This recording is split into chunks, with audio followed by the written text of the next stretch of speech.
할렐루야, 워싱턴 한인연합장로교회 성도 여러분, 오늘도 하나님을 의지하며 말씀과 기도의 자리에 서신 여러분들에게 불가능이 없으신 하나님의 능력이 경험되어질 수 있기를 소망합니다. 오늘은 마태복음 19장 23절에서 26절의 말씀으로 하나님으로서는 다 하실 수 있느니라 라는 제목으로 말씀을 전하고자 합니다. 오늘 하나님께서 우리에게 주신 말씀인 이 마태복음 19장의 말씀은 이 말씀을 받아든 사람들마다 그것을 받아들이는 그 결이 굉장히 갈리는 말씀 중에 하나라고 볼 수 있습니다. 23절에서 26절까지의 말씀은 이 이야기의 결론부에 해당하는 말씀입니다. 이 말씀을 보다 정확하게 알기 위해서 우리는 앞전 말씀인 마태복음 19장 16절부터 조금 살펴보는 것이 좋겠습니다. 19장을 보면 오늘 이 사건이 벌어지고 있는 장소가 예수님께서 주로 사역을 하시던 갈릴리 호수 근처가 아니라는 것을 알게 됩니다. 19장 1절에서 예수님은 갈릴리를 떠나셔서 요단강을 건너시고요. 그리고 요단 동편의 유대 지역으로 향하시게 됩니다. 예수님께서 이렇게 장소를 이동하시는 것을 보면서 우리는 예수님께서 이 요단 동편 지역을 여행하시면서 이전에는 예수님을 볼 기회조차가 없었던, 그저 예수님에 대해서 소문을 통해서만 들을 수밖에 없었던 사람들을 만나시는 그런 상황이었다는 것을 우리가 알 수 있게 됩니다. 그리고 이 지역에서도 예수님은 갈릴리에서와 마찬가지로 복음을 전하셨고요. 모든 악한 것들과 약한 것들을 고쳐주십니다. 이 모든 예수님의 사역을 다 지켜보고 나서 한 청년이 예수님과 제자들을 찾아옵니다. 그리고 이렇게 예수님께 여쭙는 거죠. 선생님이여, 내가 무슨 일을 하여야 영생을 얻겠습니까? 라고 말입니다. 그러자 예수님은 오직 선한 분은 아버지 하나님 한 분뿐이시니 하나님의 계명을 모두 지켜라 라고 대답을 해주십니다. 그리고 예수님은 모세가 이스라엘에게 주었던 그 10계명의 말씀을 이 청년에게 다시 한번 말씀하여 주십니다. 자, 이 말씀을 다 듣고 나서 청년이 예수님께 다시 한번 이렇게 묻습니다. 마태복음 19장 20절의 말씀입니다. 그 청년이 이르되 이 모든 것을 내가 지키었사온데 아직도 무엇이 부족하니까. 사랑하는 여러분, 이 청년의 말이 여러분 어떻게 들려오시는지요? 저는 이 청년이 예수님이 말씀하셨던 그 모든 계명들을 내가 지켜노라 라고 말한 이 청년의 대답이 자랑하거나 뽐내기 위한 말이었다는 생각이 들지 않는 것 같습니다. 아마도 이 청년의 대답은 진실한 대답이었을 겁니다.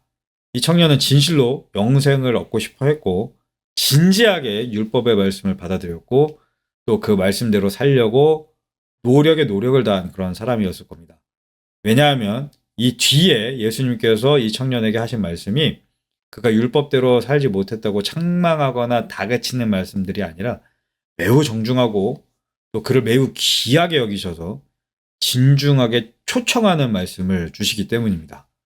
21절 그리고 22절의 말씀입니다. 예수께서 이르시되 내가 온전하고자 할진대 가서 내 소유를 팔아 가난한 자들에게 주라. 그리하면 하늘에서 보화가 내게 있으리라. 그리고 와서 나를 따르라 하시니 그 청년이 재물이 많으므로 이 말씀을 듣고 근심하며 가니라. 아멘. 그렇습니다. 예수님이 청년에게 말씀하십니다. 정말 부족함이 하나도 없이 온전하게 모든 계명을 지키고 그리고 영생을 얻으려면 모든 소유를 팔아서 가난한 사람들에게 다 주고 그리고 와서 나를 따라와라 라고 말입니다. 예수님은 이 청년을 정말로 진심으로 귀하게 여기셨고 예수님은 그를 제자 삼고 싶으셨던 겁니다. 그만큼 이 사람은 영생을 갈구하고 있었고 하나님의 말씀에 진중했고 더 나아가 그 말씀을 살아내려고 하는 그런 진심이 있었던 사람이었다는 것을 우리는 알 수 있는 겁니다. 이 청년에게 그런 갈급함과 진실함은 너무도 분명하게 보였습니다. 그런데 이 청년에게 마지막 딱 한 가지 넘어가야 할 문턱이 하나 남아 있었습니다. 그것은 바로 나를 따르라 라고 말씀하시는 예수님의 부르심에 순종하여 따라 나서는 것이었습니다. 많은 사람들은 여기에서 내 소유를 팔아 가난한 자들에게 주라라고 하는 예수님의 말씀에 집중합니다. 여러분, 그런데 진짜 중요한 말씀은 그게 아니죠. 그 모든 거 다 팔아서 주고 그리고 나서 나를 따르라 라고 하는 예수님의 부르심이 훨씬 더 중요한 겁니다. 나눠주는 데 강조점이 있는 게 아니죠. 예수님을 따르는 데 강조점이 있다라고 하는 것을 꿰뚫어 보실 수 있는 저와 여러분이 될 수 있기를 소망합니다. 그런데 너무도 안타깝게도 이 청년은 그 자리에서 그의 모든 소유를 다 팔고 예수님을 따라가는 그 선택을 하지는 못했습니다. 그 이유를 22절에서는 그 청년이 재물이 많았기 때문이라고 기록을 하고 있죠. 이 청년에게는 예수님을 따르라 라고 하는 그 부르심이 자신이 가지고 있는 재물보다 낮은 가치였던 겁니다. 자, 이처럼 예수님은 정말 결정적인 순간에는 항상 선택을 강요하십니다. 그 선택의 순간 우리에게 찾아오는 질문은 항상 이런 식입니다. 나냐 아니면 저것이냐 라고 하는 질문입니다.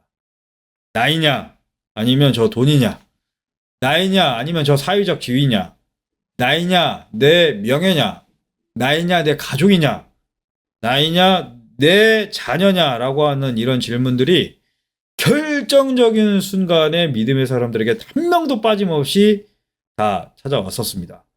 성경에 기록되어 있는 모든 사람들이 이 질문 앞에 섰었죠. 특히 하나님 앞에 약속을 받은 사람들이 그러했습니다. 노아, 아브라함, 모세, 다윗과 같은 사람이 이 양자택일의 순간에 항상 서 있었음을 여러분 잊지 않으실 수 있기를 바랍니다. 부자 청년은 예수님께 이 선택의 순간으로 이끌린 겁니다. 이 선택의 순간을 여러분 예수님께서 하나님께서 아무에게나 주시는 것이 아닙니다. 오직 제자에게만, 오직 그 사랑하는 자에게만 주시는 순간임을 오늘 말씀 속에서 여러분 정확하게 보실 수 있기를 소망합니다.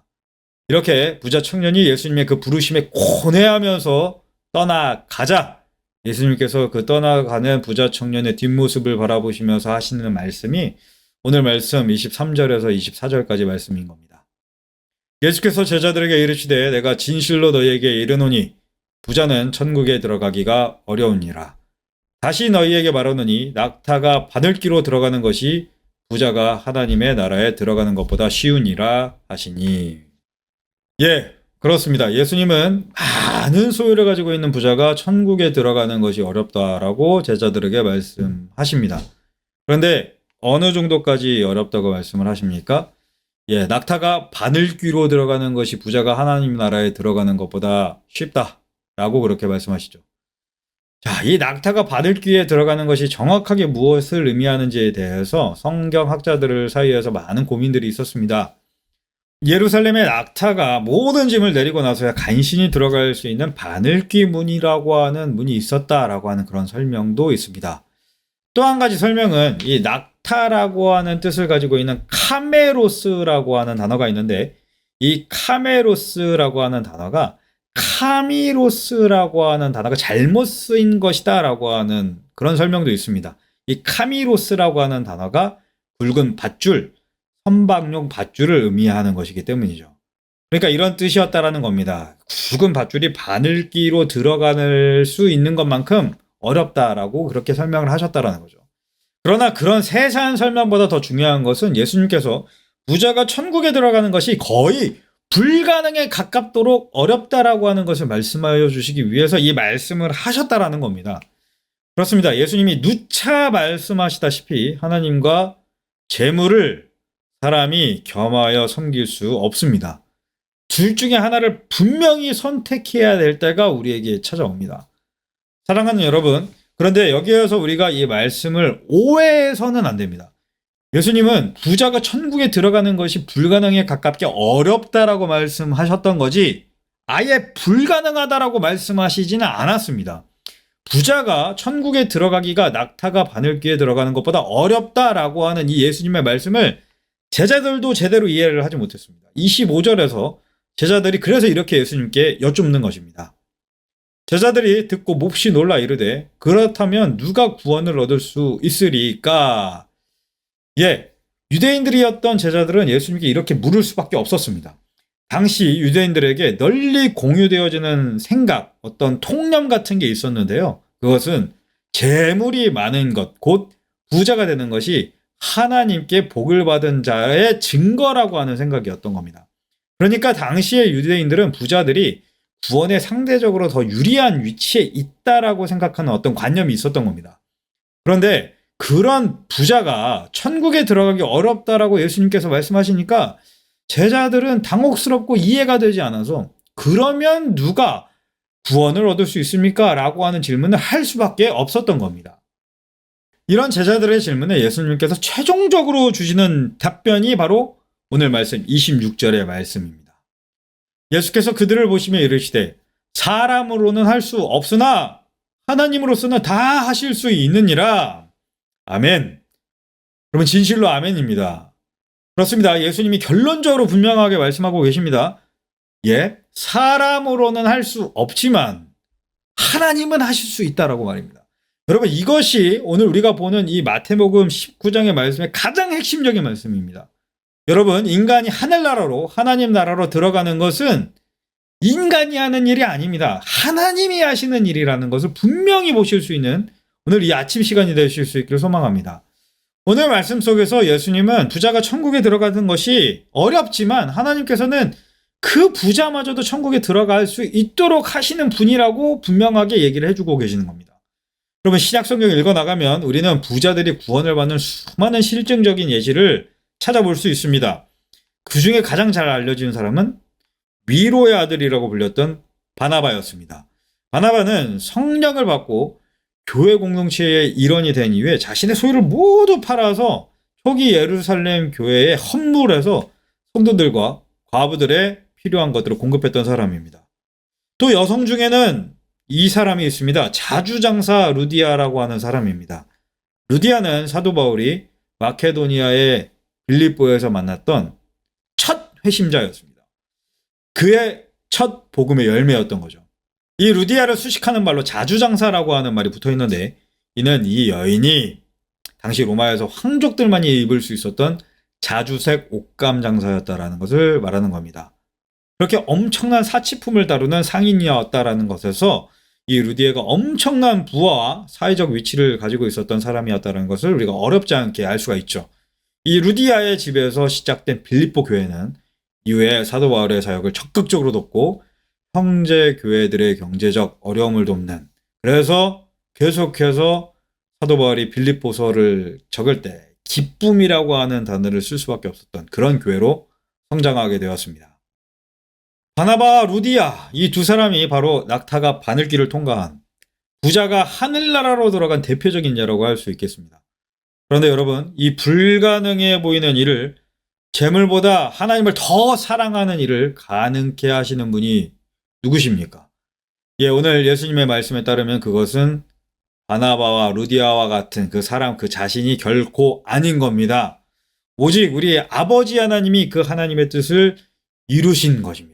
오직 예수 그리스도만이 이 일을 이루시는 겁니다. 아버지와 아들의 영이신 성령 하나님이 이 부자가 하늘나라로 들어가는 일을 이루셨음을 여러분 깨달으실 수 있기를 소망합니다. 사람이 하나님의 사랑을 알면, 사람이 예수 그리스도를 만나면, 사람이 성령으로 충만해지면 이 세상에서 가장 강력한 힘을 가지고 있는 것처럼 보이는 그 재물, 그 돈을 선택하는 것이 아니라 그것을 뒤로 하고 더 큰 가치를 가지신, 비교할 수 없이 존귀하신 예수님을, 하나님을, 성령님을 선택하는 그 결단을 내릴 수 있게 되는 줄 믿습니다. 사랑하는 연합의 성도 여러분, 오늘 이 아침 인간적인 제 마음으로 여러분을 이렇게 축복하고 싶습니다. 여러분, 이 세상에서 여러분이 살아갈 수 있는 모든 물질과 재물들을 하나님께서 여러분들에게 충만히 공급하여 주시기를 축복합니다.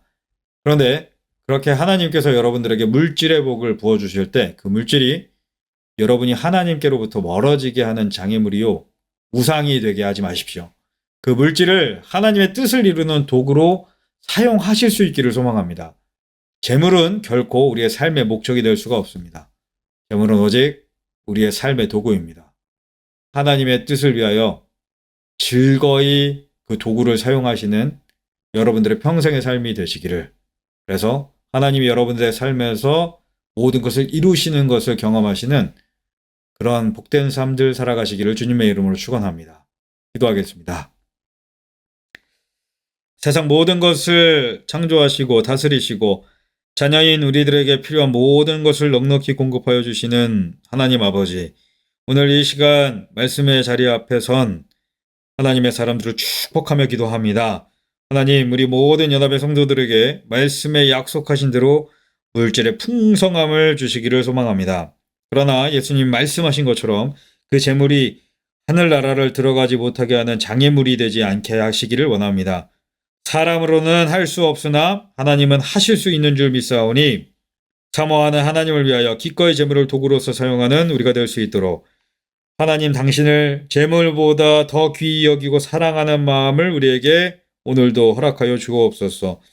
우리를 위하여 십자가에서 죽으심으로 하나님의 사랑을 확증하신 세상의 그 무엇과도 비교할 수 없으신 존귀하신 우리 주님, 은혜의 주님, 예수 그리스도의 이름으로 감사하며 기도하옵나이다. 아멘.